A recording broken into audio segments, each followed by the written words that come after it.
রাজার মুকুট রাজার সাজ, অন্য কেউ তা পড়বে আজ। অভিজ্ঞান গাঙ্গুলির শিলশাস্ত্র গল্পটাকে যদি এক লাইনে ডিফাইন করতে হয় আমরা এটা বলতে পারি, বিখ্যাত গানের সেই লাইন। কিন্তু ঋতব্রতকে আমি জিজ্ঞেস করতে চাই, তুমি একজন রাজপুত্রের ভূমিকায় অভিনয় করলে, সেরকম রাজকীয় চরিত্র করতে গেলে চারিত্রিকভাবে কোনো পরিবর্তন করতে হয়? মানে আমাদের তো করতেই হয়, আমরা তো কোনোদিন এটার ধারে কাছে যাইনি, তো চেষ্টা করি যতটুকু যা দেখেছি আর কি। যারা রাজার মতো আমাদের এখানে এতদিন ভাবভঙ্গি করতেন, তারা যেভাবে কথাবার্তা বলতেন টলতেন, সেইগুলোকে কিছুটা অনুকরণ করার চেষ্টা করি আর কি।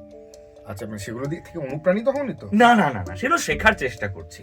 আচ্ছা আচ্ছা, তো তাহলে ঠিক আছে। না মানে আমার একটা জিনিস মনে হয়, মানে আমি জানি না তুমি এগ্রি করবে কিনা, সেটা আমার অভিনেতার পার্সপেক্টিভ থেকেই মনে হয় খুব ইন্টারেস্টিংলি, যে মানে যখনই আমি ধরো একটু পিরিয়ড পিস অ্যাটেম্প্ট করছি, বা ধরো ওই তোমাকে বললাম যে ওই চন্দ্রগুপ্ত মৌর্যর আমলে ফিরে যাও, সেখানে একজন রাজকুমারের চরিত্র করো, আমার মনে হয় যে তখনকার দিনে এখনকার দিনেও রাজা হতে গেলে আগে জেলে যাওয়াটা খুব ইম্পর্টেন্ট।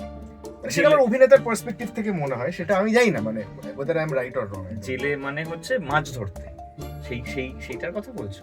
না জেলে রাজা আর কি? না না, ও আচ্ছা, মাছ ধরার কথা বলছি না। আচ্ছা না, অনেকে আবার মাছও চুরি চঞ্চল করছে না। চৌধুরীর ওয়েব সিরিজটার কথা বলছি, কারাগার। আচ্ছা, না আমি তোমার মনে একটাই হয় না কথা সেটা? আমি জানি না, আমি এই সমস্ত কথাবার্তা, তবে আমি একটা বলতে পারি যে রাজা বলতে আমি কিন্তু এখনো বুঝি যে ক্রাচ হাতে যিনি জঙ্গলের মধ্যে একটি হোটেলে যাচ্ছেন, রাজা রয় চৌধুরী। এটা কেন বলে? আনন্দ পাবলিশার্সে তো কপিরাইট নেই, এটা কেন বললে কেন এটা? আরে শুনুন, অভিজ্ঞান গাঙ্গুলি শিলশাস্ত্র শুনুন তো, এইসব বাজে কথা কান দেবেন না, ছাড়ো তো, বাদ দিন।